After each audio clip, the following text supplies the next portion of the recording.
Walking through the doors of the veterinary hospital that day, I was all set for another long shift. The place was a second home to me, a haven where my modest upbringing didn't matter, and my love for animals could shine. Little did I know, my world was about to tilt on its axis. He was there, leaning against the front desk, chatting with Janet, one of our seasoned nurses. His laughter filled the room, easy and genuine, catching my attention immediately. I couldn't help but pause, struck by the warmth in his eyes when he smiled. "Can I help you?" I asked, approaching them with a mix of curiosity and professional courtesy. "Oh, I was just thanking Janet here for taking care of Whiskers last week." "You guys do amazing work," he replied, his gaze meeting mine. There was an instant spark, an unspoken connection that I felt deep in my bones. "I'm Jarian," he added, extending his hand, which I shook, feeling a jolt of electricity at the contact. "I'm Carol," I said, my voice steadier than I felt. "I'm glad Whiskers is doing better. It's our job to make sure they get the care they need." Jarian nodded, his smile widening. "I can see the passion you all have for your work. It's inspiring. Actually, I'm here to volunteer. I want to help out in any way I can." His admission took me by surprise. Volunteers were common, but there was something about Jarian, a sincerity that couldn't be faked. His simple, unassuming manner was refreshing, especially when he shared that he came from a well-to-do family. It was a detail he mentioned offhandedly, as if it were the least interesting thing about him. We spent the rest of the afternoon working side by side, Jarian throwing himself into the tasks with an eagerness that was both endearing and slightly amusing. From feeding the animals to cleaning their enclosures, he didn't shy away from any job, no matter how dirty. After that first meeting at the veterinary hospital, things between Jarian and me started moving at a pace neither of us expected, but both secretly hoped for. Our initial connection over the animals quickly blossomed into something more, something real and tangible. Our first date was a simple affair. Jarian took me to a small, cozy cafe tucked away on a street I'd passed 1,000 times but never noticed. The place was a reflection of us, unpretentious and genuine. Over cups of coffee that turned cold because we were too engrossed in conversation, we discovered the myriad ways our lives intersected, from our mutual love for old movies to our uncanny ability to quote lines from obscure books. "We're quite the pair, aren't we?" Jarian joked, his eyes sparkling with amusement as he recited a line from one of my favorite novels, one I'd mentioned in passing. I laughed, surprised and delighted by his memory and effort. "Yeah, a regular Bonnie and Clyde," I quipped back, not missing a beat. But instead of crime, we were united by our shared passions and the laughter that came so easily between us. Date after date, our connection deepened. We found joy in the simple things, a walk in the park, a visit to a local animal shelter, or just sitting together in silence, comfortable in each other's presence. It was during these moments that I saw the true Jarian, the man behind the wealth and the expectations that came with it. He was kind, compassionate, and genuinely interested in making a difference, qualities that resonated with my own values and aspirations. As those early dates turned into weeks, and weeks into months, I couldn't help but feel grateful for that chance encounter at the veterinary hospital. Meeting Jarian's parents was a milestone I approached with a mix of excitement and trepidation. Despite Jarian's reassurances, the butterflies in my stomach were more like a swarm of bees as we drove up to his family's estate. It was grand, far removed from the humble surroundings I was accustomed to, and it served as a stark reminder of our differing worlds. Jarian squeezed my hand as we walked up to the door, his smile comforting yet unable to completely ease my nerves. "They're going to love you," he whispered, just as the door swung open to reveal his parents. His father, Mr. Eldridge, was the first to greet us, his demeanor warm and welcoming. "Jarian, my boy. And you must be Carol. We've heard so much about you," he said, extending a hand that enveloped mine in a firm, friendly shake. "Thank you for having me, Mr. Eldridge." "It's a pleasure to meet you," I replied, my voice steadier than I felt. Then came Martha, Mrs. Eldridge, the woman who would soon become my infamous mother-in-law. Her appearance was impeccable, but her eyes scrutinized me in a way that made me feel like I was back in high school, desperately trying to fit in with the cool crowd. "So, Carol, Jarian tells us you work at a veterinary clinic. That must be interesting," she began, her tone implying that interesting was a euphemism for less than impressive. "Yes, Mrs. Eldridge. It's very fulfilling work.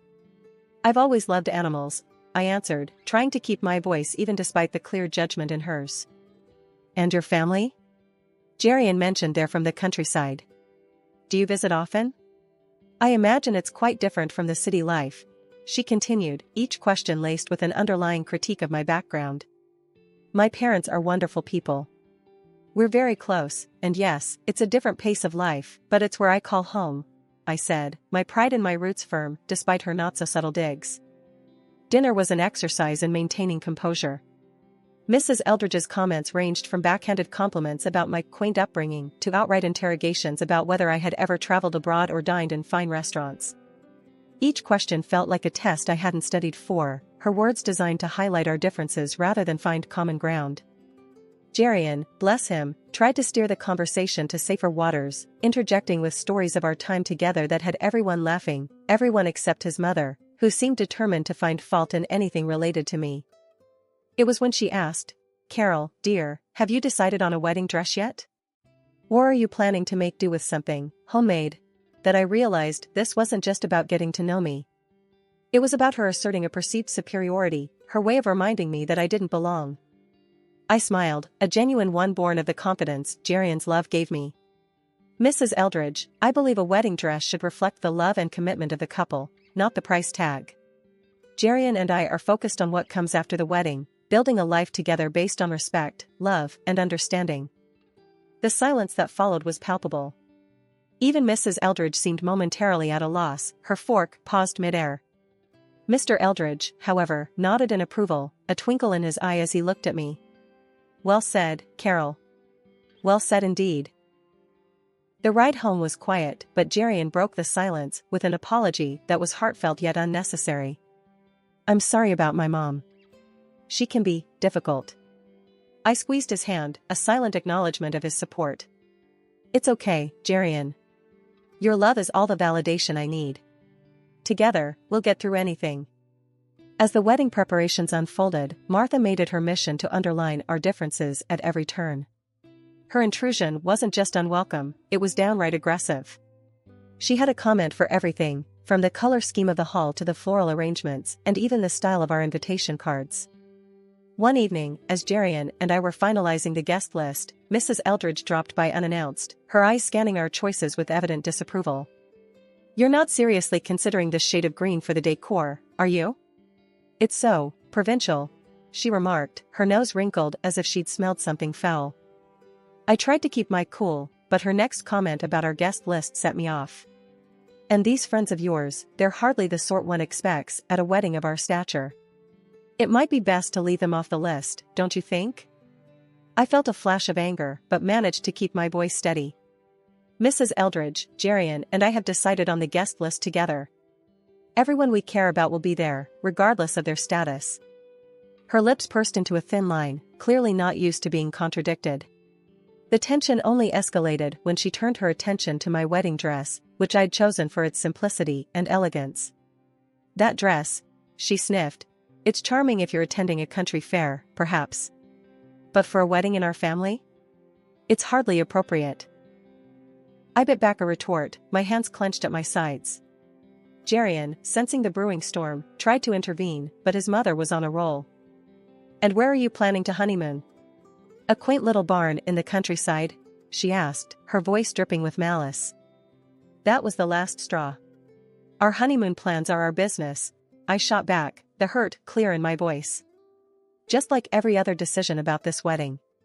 It's about what makes us happy, not about living up to some outdated standards." Mrs. Eldridge's eyes narrowed, but before she could retort, Jerian stepped in. "Mom, that's enough. This is our wedding, Carol's and mine. We're making the decisions that are right for us. If you can't support that, maybe you should reconsider your involvement in the planning." The room went silent, the tension thick enough to cut with a knife. Mrs. Eldridge huffed, muttered something under her breath about speaking later, and stormed out. After she left, the air felt lighter, as if her departure had lifted a weight from the room. Jerian wrapped his arms around me, his apology whispered in my ear. "I'm sorry, Carol. I don't know what's gotten into her." "It's not your fault," I sighed, leaning into his embrace. "But I'm glad you said something. This is our wedding, our day. It should be about us, not about pleasing everyone else." The wedding day, supposed to be the happiest of my life, started off just like I'd always dreamed. The church ceremony was beautiful, filled with love and promise. I stood there, in my simple yet elegant dress, feeling truly beautiful and cherished, hand in hand with Jerian, my soon-to-be husband. But amidst the joy, a nagging feeling tugged at me. Glancing over, I caught my mother-in-law's expectant look, her smirk barely hidden. It was clear she was plotting something, but I pushed the thought aside, hoping for the best. The ceremony concluded without a hitch, and as we headed to the reception, I tried to hold on to the happiness of the moment. However, as soon as we arrived, I saw her again, my mother-in-law, moving towards the microphone with a purpose. My heart sank. With all eyes on her, she began, her voice dripping with feigned sweetness. "Ladies and gentlemen, I just wanted to take a moment to talk about our newest family member." Her gaze locked with mine, and I felt a chill. Coming from such humble beginnings, it's truly remarkable how resourceful Carol has been. From the village to here, embracing our family with open arms, like a true freeloader, and, dare I say, a beggar at our doorstep. The room fell silent, the guests exchanging uncomfortable glances. Even those from Jerian's side, the so-called high society, looked taken aback by her harsh words. I stood frozen, shock giving way to humiliation, tears blurring my vision as I heard a few gasps and murmurs ripple through the crowd. Beside me, I could see my parents, their faces flushed with shame, hurt by the cruel words aimed at their daughter. Before I could process everything, Jerian was by my side, his voice filled with anger and apology. "I'm so sorry, Carol. I had no idea she'd stoop this low," he whispered, his arm wrapping around me in support. But before we could react further, an unexpected ally emerged. Jerian's grandmother, a respected matriarch of the family, stood up, her presence commanding attention. "Enough," she boomed, her voice cutting through the tension. "I cannot believe what I'm hearing. This woman, who speaks so ill of simplicity and humility, seems to forget her own roots. Did you all know?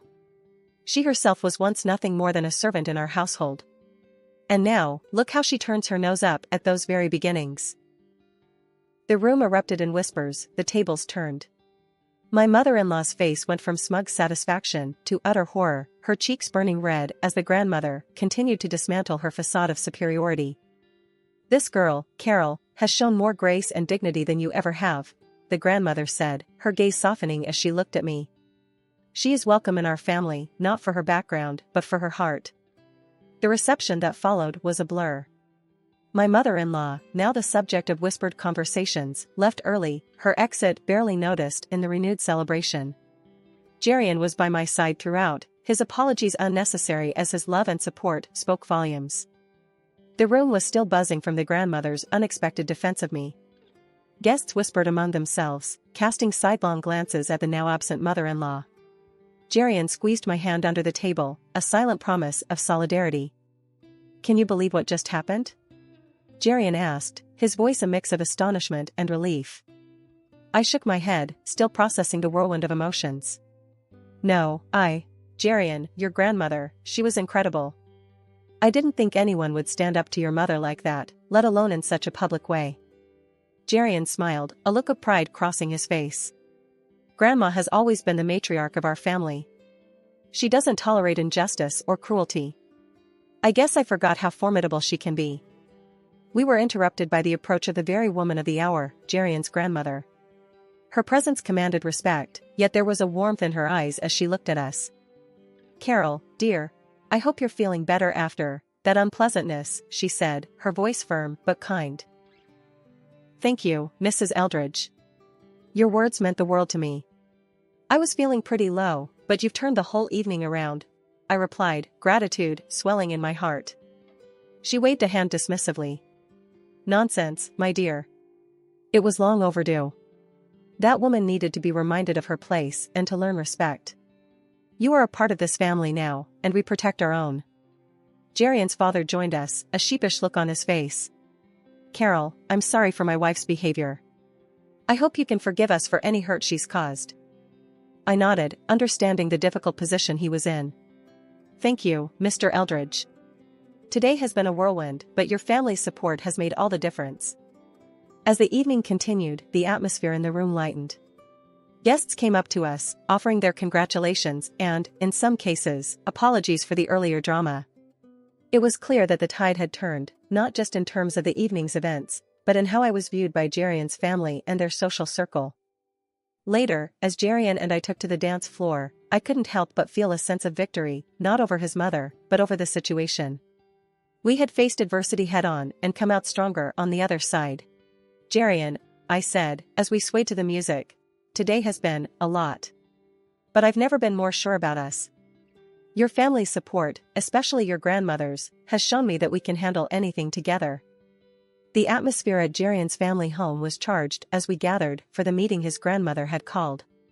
After the wedding's tumultuous events, I was anxious about facing everyone again, especially Jerian's mother. However, Jerian squeezed my hand reassuringly as we took our seats in the large living room, filled with generations of Eldridges and a palpable tension.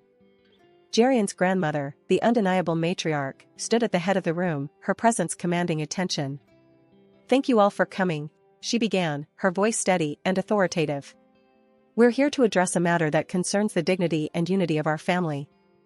Jerian's mother sat rigid, her eyes darting around the room, perhaps seeking an ally or preparing for a counterattack. Jerian, ever the peacemaker, spoke up first. "Grandma, I know things got out of hand at the wedding. I want to apologize on behalf of..." His grandmother raised a hand, silencing him. "Jerian, my boy, this isn't about placing blame on anyone. It's about setting things right." She then turned her gaze to me.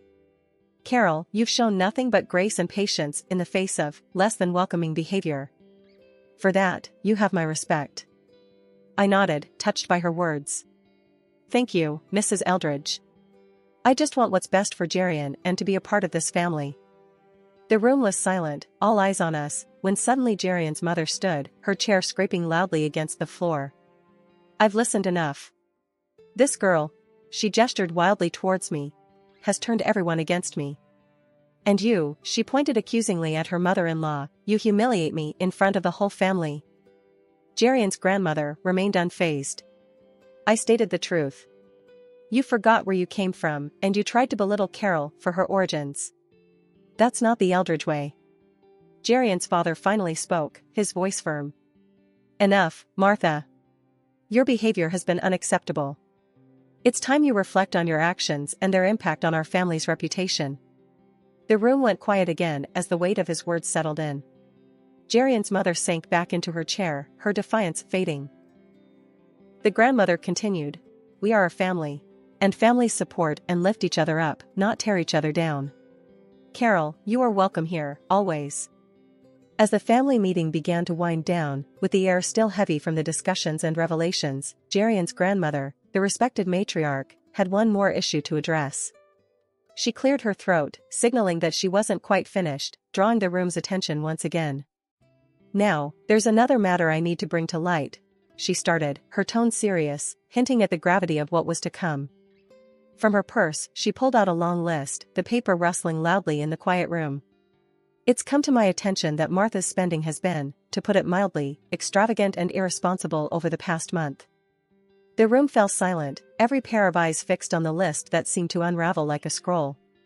Jerian's mother shifted uncomfortably in her seat, her earlier defiance melting into panic.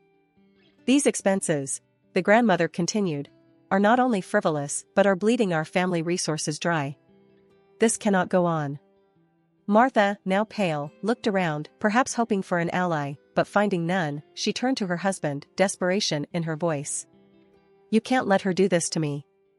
You know we need the money for..." Her husband, a man who had been quiet for most of the meeting, spoke up, his voice firm and devoid of any warmth he might have previously held for her. "I agree with my mother. It's time you learned the value of hard work, Martha. I won't support your lavish lifestyle anymore." Martha's eyes widened, her mouth opening and closing, but no words came out. The realization that she was truly alone in this, that her actions had consequences, seemed to finally dawn on her.